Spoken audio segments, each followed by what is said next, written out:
Good morning and welcome to Nasdaq Trade Talks. I'm your host, Jill Malandrino, Global Markets Reporter at Nasdaq. Joining me at MarketSite is Matt Hougan. He's the Global Head of Research for Bitwise Asset Management. We also have Rosenzweig. He's the President and Chief Investment Officer over RZ Wealth. And we're going to focus on the case for diversification within crypto assets. Matt, thank you very much for joining me, as always, at MarketSite. Matt, I want to kick it off with you. Tell us about Bitwise, what its goals are, and what the whole 10 private index is. Sure, great. Appreciate the chance to be on. Bitwise is a specialist crypto asset manager that launched the world's first crypto index fund. So instead of just getting exposure to Bitcoin or Ethereum, we give investors exposure to the top 10 crypto assets. That captures about 85% of all the market capitalization. An easy way to think of it is like the S&P 500 for crypto. We think crypto is early. This is a way to make sure you benefit if crypto as an industry grows, and it's available to accredited investors today. So what is the real-world utility between today and the future of crypto assets? I think that's a great question. I'm glad you said crypto assets, because a lot of people get hung up on the term cryptocurrency, and they start expecting to go out and buy their Starbucks latte with Bitcoin. The right way to think about crypto assets is that they are just a way to send value over the internet. They're an early stage technology that lets you send value over the internet without a trusted intermediary in the center. And so the applications that we will see develop are things like international remittances. It costs 8% and takes 3 days for people to send money from the US home to their families in other countries. That's ridiculous. Crypto can do that instantly and for pennies. But it's an early stage technology, right? So the only people who do it today are technologists living in technology centers, in small applications and pilot projects. We think that will expand in the future rapidly. A way to think about it, one more thing, is email. Email was a technology that was developed in the 80s, and for the first 10 years, no one used it. It was clunky. The only people who used it were geeks working in San Francisco or in academic research centers. And then we got Outlook, and we got Hotmail, and we got Yahoo Mail, and it went parabolic.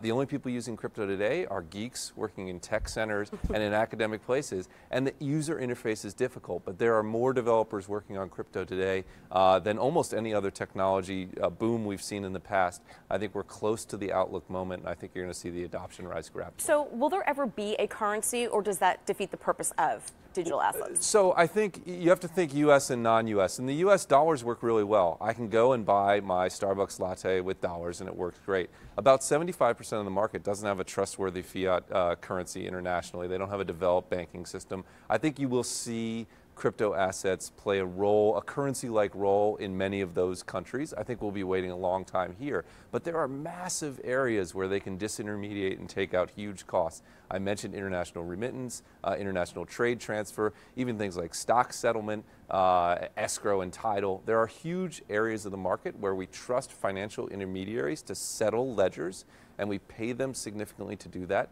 Every place that that's true, whether it's escrow or title insurance or stock settlement or international money transfer, you can remove that and replace it with peer-to-peer transfer using crypto assets and dramatically reduce costs. And to me, it's just a matter of time until that's the dominant modality and not just an early stage sort of research project. So is there a place, or if I want to follow up with you in terms of if this is appropriate for an investor, but is there a place for crypto assets in a well-diversified index portfolio? Oh, absolutely. Absolutely. The unique thing about crypto assets is they combine a number of attributes that haven't been combined before.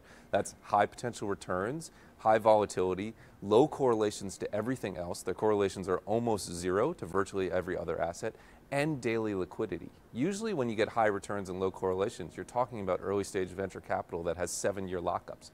When you add daily liquidity, they become extremely powerful. We did a study that looked over the last 4.5 years. It showed that a 1% allocation to crypto increased your total returns by 5% without impacting your volatility at all. A 5% allocation doubled your returns while reducing the maximum drawdown. In other words, even though crypto is so volatile, because it's counter-correlated, your portfolio had lower drawdowns despite having twice the return. So it is a unique asset. We think people should get off zero. People shouldn't be putting 10% of their portfolio, but a 1% allocation to this potentially game-changing technology, I think, is a good idea for many investors. So Irv, how do you establish suitability?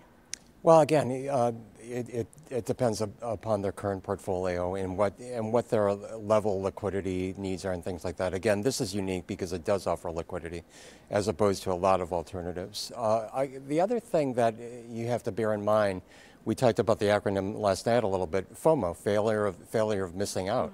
So there are people that make erratic decisions because they want to follow a trend. And this gives you a legitimate way to enter the crypto asset market under professional guidance and accounting, legitimacy, and things like that. So again, I think it's a great opportunity for a lot of people. If an investor needs an income stream at this point, no. But beyond that, if they're looking for a total return solution, they're looking to broaden their diversification. And again, with the low minimums, relatively speaking, in this offering, $25,000, assuming you're an accredited investor, I think it's a great entry point.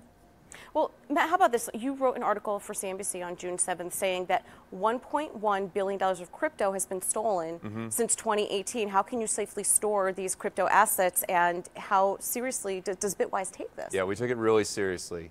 We take it extremely seriously. It's the most important thing that we do. So all the money that's been stolen in crypto has been stolen because people have kept that asset on exchange. In other words, they've kept it in a place that's connected to the internet. The key to making crypto safe is to remove it from the internet into what's called an air-gapped computer. That's a computer that's never been connected to the internet and in fact has had its communication equipment removed so it can't be connected to the internet. Once you do that, it's really a physical safety problem. You can store it in a vault, you can shard the key. We work with an SEC qualified custodian that follows best in practice cold storage. We do extensive work to make sure that those assets are completely safe. They never touch the internet. They're not susceptible to hacking in that way. So for a qualified and interested investor, what are the next steps that you can take if you want to invest in this? Well, again, Bitwise is working closely with registered investment advisors as far as getting the ability to offer the whole tent to their clients. And it's going to be dependent to a degree right now on the custodian level. So with the fact that most registered investment advisors, they have a multi-custodian relationship, there may be an avenue. I think that Schwab may be in line at this point, followed by Fidelity at some point. I do work on TD for the most part, but again, we have access to these other custodians. But again, they need to talk to their advisor. They need to get a better sense, the client does. The client needs to get a better sense of what their need for income or outlook is relative to the overall diversification of portfolio, and just work it into the overall allocation. Again, 1 to 5% allocation, and then looking at the white papers that Matt's done, the impact that does to the overall portfolio, it's pretty beneficial. And I'm going to wrap it up with you because we do a lot of content on alternative assets. What is the main goal that you're looking for, whether it's crypto assets or the other products that we've spoken about? Again, you just don't want correlating assets. I mean, we saw it, we're celebrating our 10-year anniversary of nearly a disaster. We were talking about it last night. It was scary. It was a scary time as far as what was going to happen. Now, again, we reached a point of capitulation where pretty much nothing worked. But for a while there, when you had alternative investments, it was working in the opposite direction of traditional assets, and that's what you're trying to accomplish. We're here now at a very old bull market.